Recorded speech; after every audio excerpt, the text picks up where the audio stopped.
C'est en 2020, janvier 2020, qu'on a eu le produit, la serviette hygiénique finale. Wow. Je connais beaucoup la vie entrepreneuriale, le financement, c'est quelque chose d'extrêmement important. On a beau avoir des rêves, lorsqu'on n'a pas l'argent pour pouvoir les réaliser, ça n'a pas de sens. Moi, je pense qu'il faut pas attendre forcément ces financements. D'accord. Je pense que c'est important de pouvoir faire avec ce qu'on a. Parce que des fois, on se met des borders, des limites, autour, oui. Sous prétexte qu'effectivement, j'ai envie de voir grand, j'ai envie de faire ça tout de suite. Il faut commencer à petite échelle. Nous, on a commencé avec une machine. Oui. Aujourd'hui, on est à plus de 10 machines. Oui. On a commencé à Adam et moi, et avec Ina, qui est notre chef de production, on était 3. Okay. Aujourd'hui, il y a beaucoup plus de personnes qui se Je me rappelle à l'époque, oui, quand je vous visitais, je pense que c'était mars 2020, oui, quelque chose comme ça. J'étais impressionné par justement la capacité que vous aviez à l'époque. Bonjour chers amis, bonjour chers entrepreneurs, bienvenue à ce numéro consacré au financement des entreprises, de la voix d'impact, la voix des entrepreneurs, la voix des acteurs du secteur privé au Mali. Aujourd'hui, nous recevons avec nous 2 entrepreneurs les plus brillantes qui parviennent aujourd'hui à créer un vrai impact dans leur écosystème. Et vous allez certainement les entendre parler, vous allez comprendre pourquoi elles créent de l'impact et en quoi justement le rôle du financement est important dans leur activité. Sans plus tarder, les jumelles, bonjour. Bonjour Diac. Et déjà, la première question, avant même la présentation, pourquoi vous êtes 2? Est-ce que être 2 sur un même projet est un facteur de succès? Parce que je sais que vous faites un incroyable travail au sein de votre entreprise. Pourquoi vous êtes 2? Est-ce que être à 2 en fait vous permet d'aller plus vite, d'aller plus rapidement dans vos activités? Bonjour Diac, merci beaucoup pour la question, merci pour l'invitation. C'est des thématiques extrêmement importantes et utiles pour les entrepreneurs, donc merci pour cette belle initiative. Je suis Awa Drabo et je suis avec Adam Drabo. Nous sommes les promotrices de Soutoura, qui est la première marque de serviettes hygiéniques réutilisables au Mali. Pourquoi on est 2? On a eu la chance de venir dans ce beau monde ensemble. Donc forcément, on continue cette aventure entrepreneuriale à 2.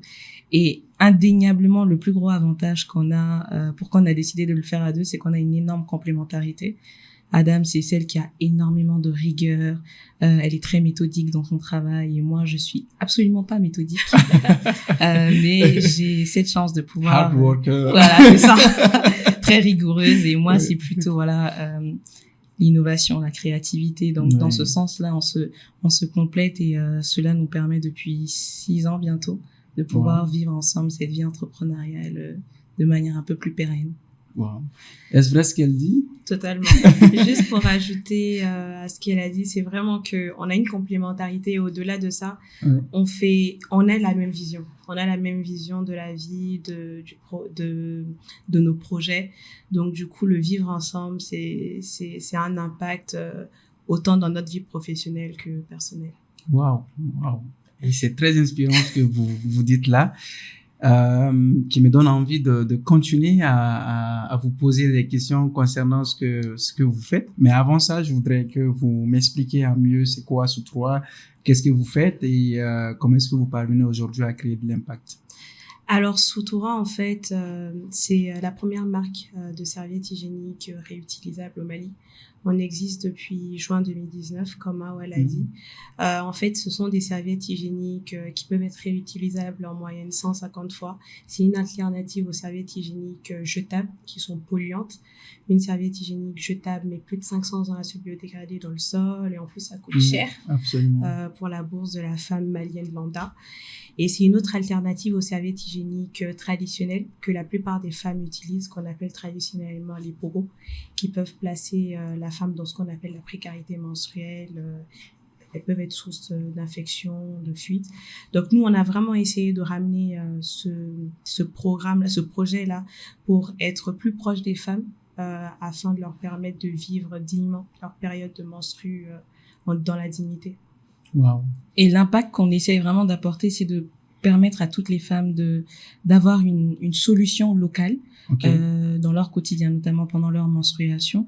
C'est un produit qui est totalement fait au Mali par des Maliens. Ça permet de créer des emplois. On a une équipe de 17 personnes à peu près qui sont dans la confection des serviettes hygiéniques. On a un réseau de distribution de femmes également pour faire connaître les serviettes hygiéniques. Donc, ça leur permet aussi d'avoir une activité génératrice de revenus. On forme certaines femmes à produire ces serviettes hygiéniques pour qu'elles aussi puissent avoir une activité, mais également permettre aux femmes d'avoir ce type de serviettes hygiéniques au sein de leur environnement et vivre, comme Madame l'a dit, dignement leur menstruation, parce que ça doit rester un bien de première nécessité, les protections périodiques.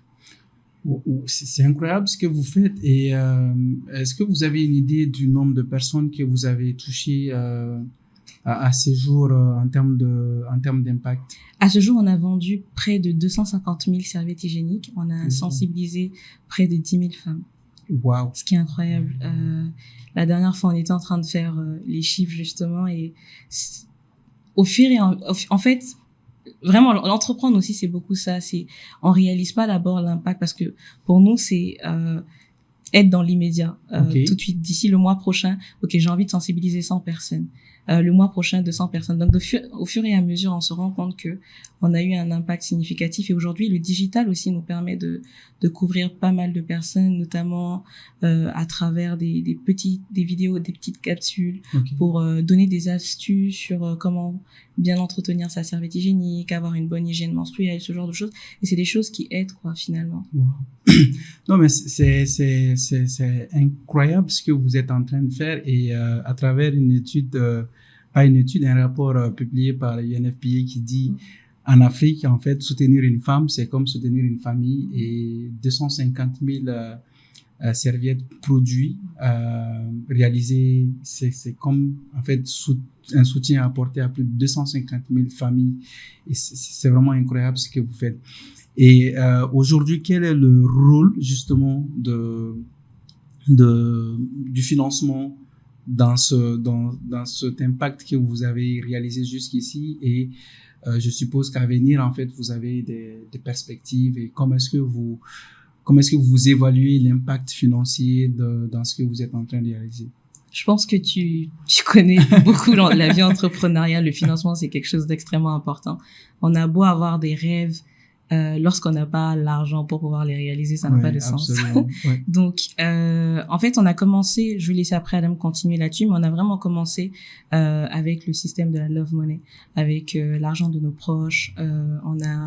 En 2019, on a eu un échantillon de 100 femmes qui ont porté ces serviettes hygiéniques. Donc, forcément, il fallait de l'argent pour pouvoir confectionner ces échantillons-là. Donc, notre famille nous a beaucoup aidés.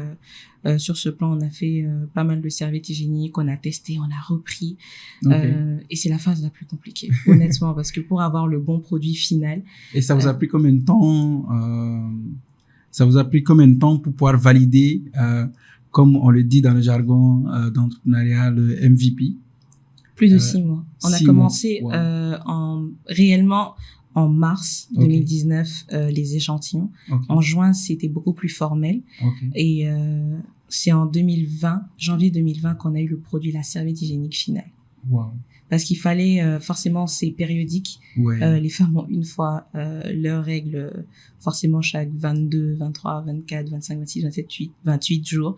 Et donc, forcément, il faut un temps d'essai, d'observation, avoir leur retour. Donc, c'était assez long. Mais en janvier, on a eu le produit final. Voilà. D'accord. Et ensuite, on a continué sur ce système de Love Money où on avait des tensions de trésorerie régulièrement parce qu'on travaille pas mal avec les partenaires au développement et surtout pour les premiers partenariats, il faut d'abord confectionner, distribuer, vendre les serviettes hygiéniques et ensuite on est payé. Donc il faut un pré-investissement. Voilà, il faut un capital et entre-temps, il faut acheter la matière première, il faut faire face aux charges fixes, les salaires, le coût énergétique, ce genre de choses.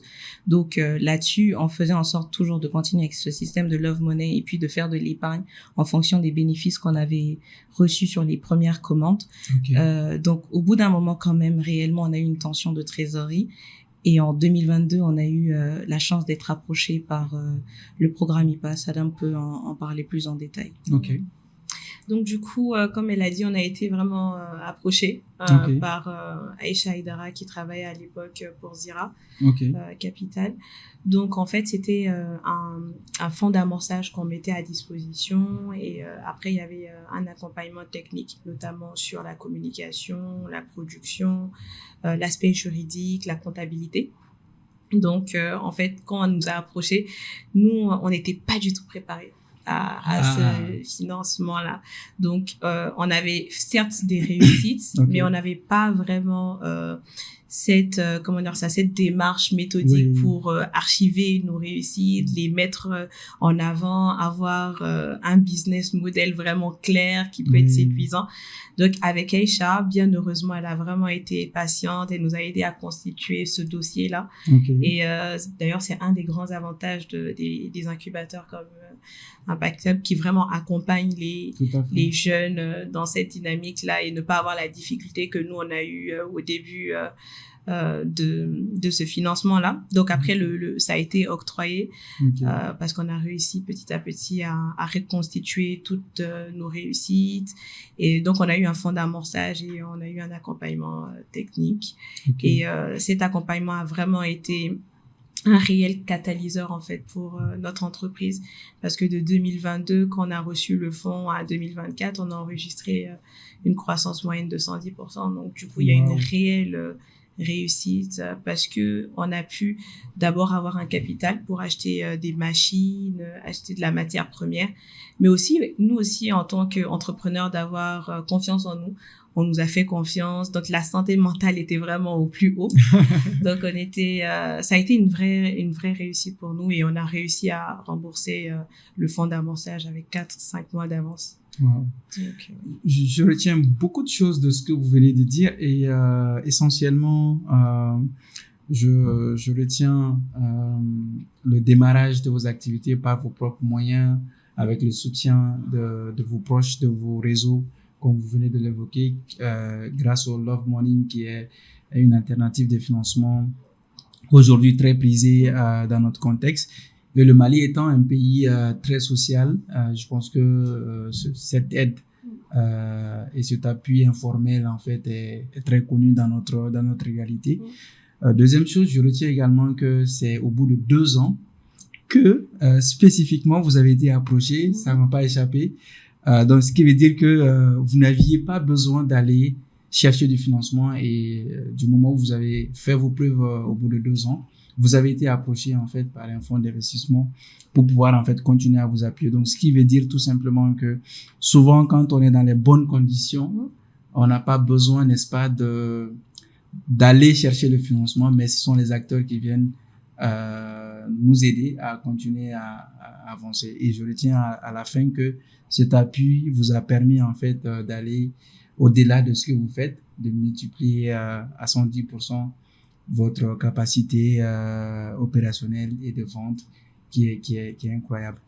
Et quand on entend habituellement les entrepreneurs maliens principalement, africains en général, dire que j'ai besoin d'argent, j'ai besoin de financement pour démarrer mon entreprise surtout, qu'est-ce que vous en pensez de ça?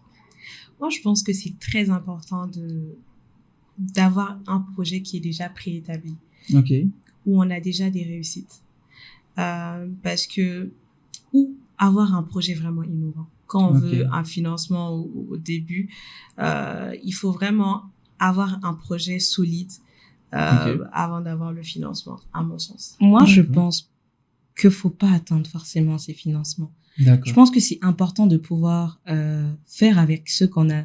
Parce que des fois, on se met des borders, des limites autour, sous prétexte que effectivement j'ai envie de voir grand, j'ai envie de faire ça tout de suite. Il faut commencer à petite échelle. Nous, on a commencé avec une machine. Aujourd'hui, on est à plus de 10 machines. On a commencé Adam et moi, et avec Ina, qui est notre chef de production, on était 3. Aujourd'hui, il y a beaucoup plus de personnes qui se sont Je me rappelle à l'époque, quand je vous visitais, je pense que c'était mars 2020, quelque chose comme ça. J'étais impressionné par justement la capacité que vous aviez à l'époque. Je suppose qu'aujourd'hui, c'est encore plus grand que ça. Vous étiez au quartier du Fleuve à l'époque? C'est ça. Oui. On est toujours là. On a eu la ok, chance de pouvoir là-bas. changer les locaux, d'agrandir, Ok. d'avoir forcément les machines n'étaient plus, la place n'était pas suffisante pour accueillir toutes les machines. Ok. Là encore, on va commencer des travaux. Enfin, c'est pour vous dire que je pense que c'est très important de pouvoir commencer vraiment petit et de se voir grandir, parce que avec cet exercice de rétrospection, on peut se dire, ok, j'étais là. Oui. Aujourd'hui, je suis à ce niveau. Demain, j'espère être là. Mais si je n'arrive pas à atteindre ce niveau, voilà, je me contenterai de ce que j'aime et je ferai en sorte de ne pas attendre des autres. Aujourd'hui, il faut compter que sur soi. Vraiment, dès le départ, avoir confiance en soi et se dire, ok, je commence par cette étape et ensuite je verrai la suite. Ok. Et surtout, le début d'un projet, c'est tellement, il y a tellement de challenges que avoir un financement tout de suite, c'est un challenge supplémentaire. Selon moi. Donc, je pense qu'il faut vraiment qu'on ait une réussite, une base solide et après aller vers ces investisseurs ou attendre qu'ils viennent à nous. Ok. Et avant de vous poser la question, notamment sur l'organisation, parce que vous avez parlé de gouvernance qui n'était pas totalement prête avant d'accéder au financement, qui justement, je pense que Zera Capital a joué un rôle en fait dans cette structuration avant que vous n'ayez accès au financement, qui est une condition préalable en fait en termes d'investissement. J'ai envie de me mettre à la place de mes auditeurs pour vous poser cette question. Tout le monde n'est pas Adam, tout le monde n'est pas Hawa, et que tout le monde n'est pas allé certainement étudier ailleurs ou encore avoir cette famille autour qui t'aide, parce que quand on regarde le contexte malien, beaucoup de parents comptent plus sur l'entrepreneur que l'entrepreneur doit compter sur les parents. Totalement. Donc, quel conseil ou qu'est-ce que vous pensez de cet état de fait pour des gens qui pourront avoir du mal en fait à mobiliser des ressources auprès de leurs proches pour pouvoir démarrer leurs activités et qui financièrement ne sont pas assez stables pour démarrer quelque chose? Donc, quelle est l'alternative selon vous que ces personnes peuvent adopter? N'ayant pas eu ce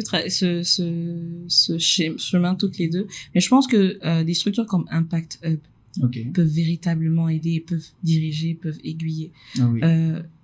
Enfin, je pense que tu es entrepreneur, tu dois savoir, que c'est extrêmement difficile de se sentir. Des fois, souvent en tant qu'entrepreneur, on se sent seul, on se sent pas forcément entouré, on se sent pas forcément accompagné.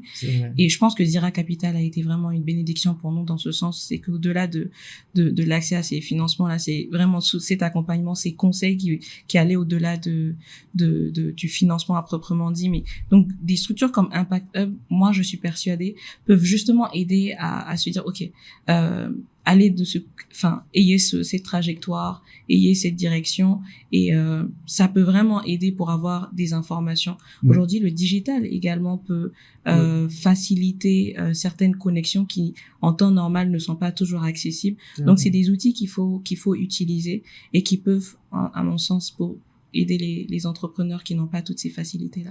Juste pour compléter, Hawa, c'est vraiment la mise à disposition d'un réseau. Parce que c'est vrai que si on n'a pas l'argent, la love money, si on n'a pas d'épargne, il faut aller vers des structures qui peuvent nous accompagner pour avoir accès à un réseau qui peuvent nous accompagner pour avoir accès à ces financements-là. Donc, pour juste compléter, c'est la mise à disposition d'un réseau performant. D'accord.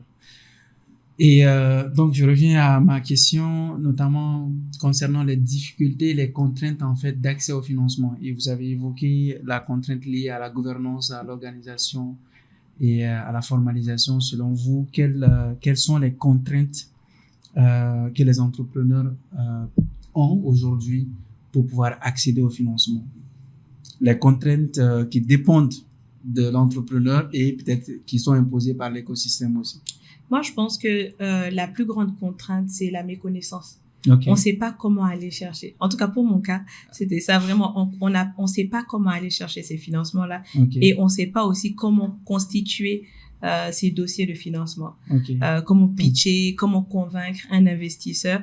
Et je pense que c'est plutôt ça. Donc, le manque d'information et se préparer quand on a l'information. C'est vrai. Et au-delà de ça, je pense que certes, on a le digital, mais je trouve qu'on ne l'utilise pas toujours à bon escient. On ne va pas, en tant que, personnellement, je pense parler pour ma part, je n'avais pas cette méthode rigoureuse de me dire, OK, si je cherche un financement, je peux juste aller sur Internet voir les offres disponibles. D'accord. On va pas chercher l'information.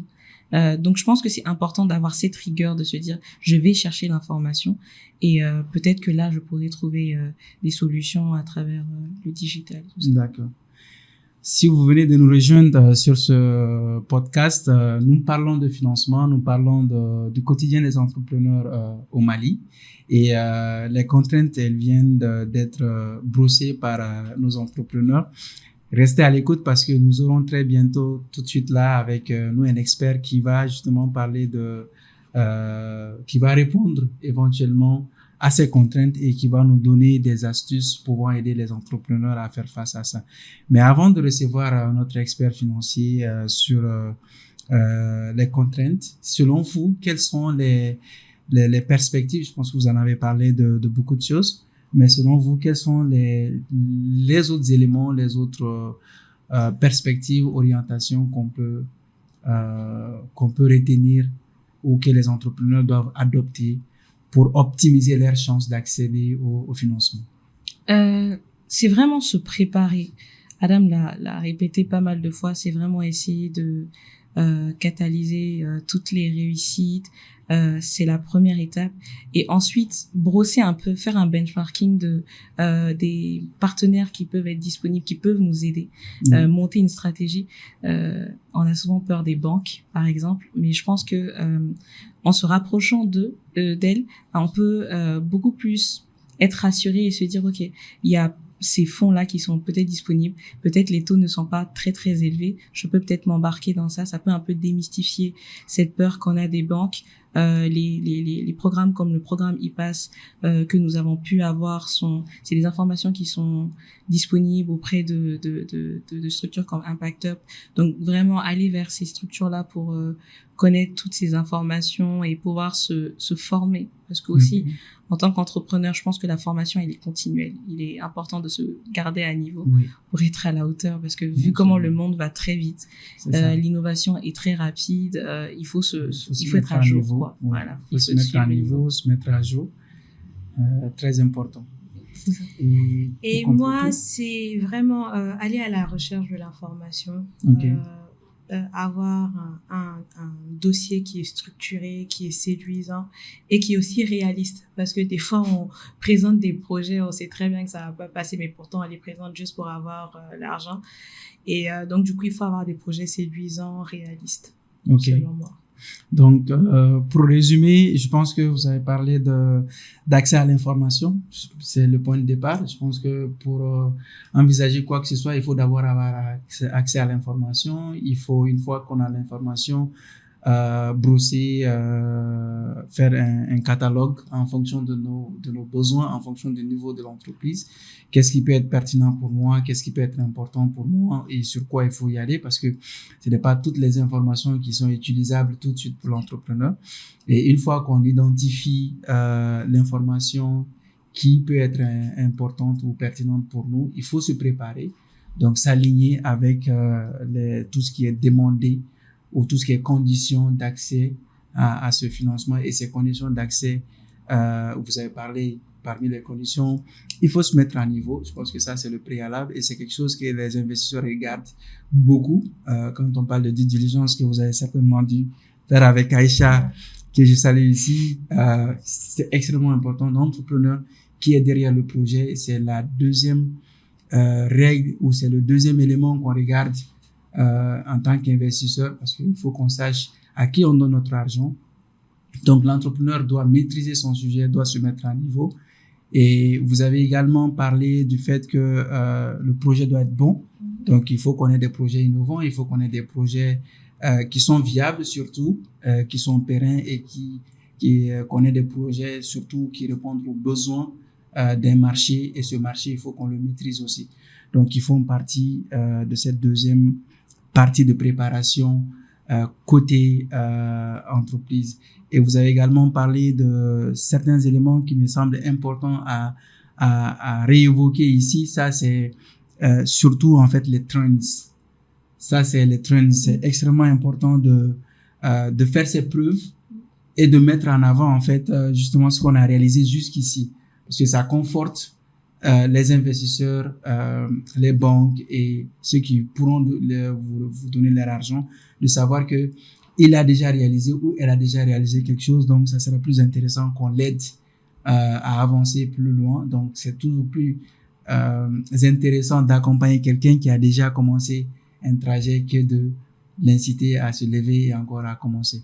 Donc enfin, je pense qu'il y a un autre élément qui est aussi important, le fait de savoir de se projeter. Donc la projection au-delà de tout ce que je viens de dire est très importante. Dans quoi je vais investir cet argent et cet argent va servir à quoi? Quel est le retour sur investissement de cet argent? Souvent, on sait qu'on a besoin de 200 millions de francs CFA, mais on ne sait pas quel est le retour. Est-ce que quand on investit 200 millions, qu'est-ce qu'on aura? Donc, c'est des éléments, je pense, qui sont importants pour compléter ce que vous avez dit. Et je pense que on ne peut pas dire plus que ce que vous venez d'exprimer. Malheureusement, on doit recevoir l'expert qui doit justement répondre à vos contraintes et à tout ce que vous venez de dire. Mais avant de vous laisser, je voudrais juste vous poser cette dernière question. Si vous devez reprendre votre parcours, qu'est-ce que vous aurez changé? Alors, je pense que pour moi, ça serait vraiment le process. Okay. De la méthodologie de travail. Nous sommes agronomes de formation. On n'était pas du tout prédestinés à ce secteur de l'hygiène menstruelle. Je pense. Oui. Donc, du coup, le fait qu'on soit agronome, nous, on se voyait juste dans les champs avec nos bottes. Oui. Donc, en fait, vraiment, on n'avait pas ce process cette méthodologie d'archivage, de prendre soin des documents, d'avoir vraiment tout cet aspect légal. Okay. En fait. Okay. Donc, je pense que si on devait reprendre dès le début, on aurait eu ça. Mis l'accent sur le process. Exactement, sur le process. La gouvernance, la structuration, l'organisation. C'est ça. OK. Et pour ma part, je pense que j'aurais rapproché des structures comme Impact Hub. OK. Indéniablement. Bonne pub pour Impact Hub, mais je pense que les structures d'accompagnement de façon globale. C'est ça, pour aider, parce que les débuts sont assez compliqués. Oui. Je pense que dès le départ, en fait, c'est le moment où on a besoin de cet accompagnement. Oui. Je sais pas combien de fois Adam et moi, on s'est regardés sur notre lit, toutes les deux, à se dire, ah, c'est trop difficile, est-ce qu'on va pas abandonner? Mais heureusement qu'on est deux, on a pu se compléter, mais je me dis, si j'étais seule, peut-être que j'aurais abandonné. Okay. Donc vraiment, se rapprocher d'experts Okay. parce que on peut pas être complètement. Donc il est important de se rapprocher de professionnels qui peuvent nous donner des outils pour qu'on puisse s'armer suffisamment pour faire face aux défis du quotidien. Entreprendre n'est pas facile, donc c'est important d'avoir de bons conseils pour mieux rebondir et aller de l'avant. Ok. C'est un réel plaisir pour moi et pour l'audience, je l'espère, de vous avoir écouté, et j'aurais aimé continuer à vous entendre. Mais je vais commencer par trouver mon Adam pour me compléter déjà, ou peut-être vu que je suis Jack, donc mon Jean. Et c'est extrêmement important. C'est pourquoi au début je vous posais la question, quel est le rôle justement de se faire compléter ou encore d'aller ensemble. C'est extrêmement important ce que vous avez dit également, notamment sur le fait de se faire accompagner par des structures d'accompagnement justement qui servent aujourd'hui de catalyseurs et qui réunissent tous les acteurs de l'écosystème, que ce soit les investisseurs, les entrepreneurs et les autres acteurs du marché, pour non seulement permettre aux entrepreneurs de mieux se structurer, d'accéder à l'information et de pouvoir surtout en fait avoir ce réseau-là qui leur permet de développer leurs activités et de l'expertise surtout. Et enfin, pour commencer par le process, c'est l'un des éléments les plus importants du regard des investisseurs, encore plus par les banques, parce que les banques sont beaucoup plus exigeantes sur ce côté. Structuration, formalisation, organisation, c'est un élément qui est très important.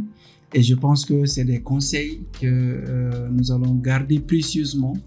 Nous allons les noter sur une carte à or, et on va commencer par justement nous préparer et compléter les manquements en fonction des conseils que vous venez nous donner. Donc, je vous remercie infiniment pour votre disponibilité et pour votre engagement envers les femmes et envers l'épanouissement justement des femmes dans les zones rurales en particulier, parce que je pense que c'est là-bas que vous intervenez le plus. Et les conseils que vous avez donnés, nous espérons vous revoir pour d'autres sujets, s'il plaise à Dieu. Et sur cela, je vous donne rendez-vous dans un instant pour la suite de notre échange sur le financement des entreprises. Merci. Merci, Jack. Merci, Jack.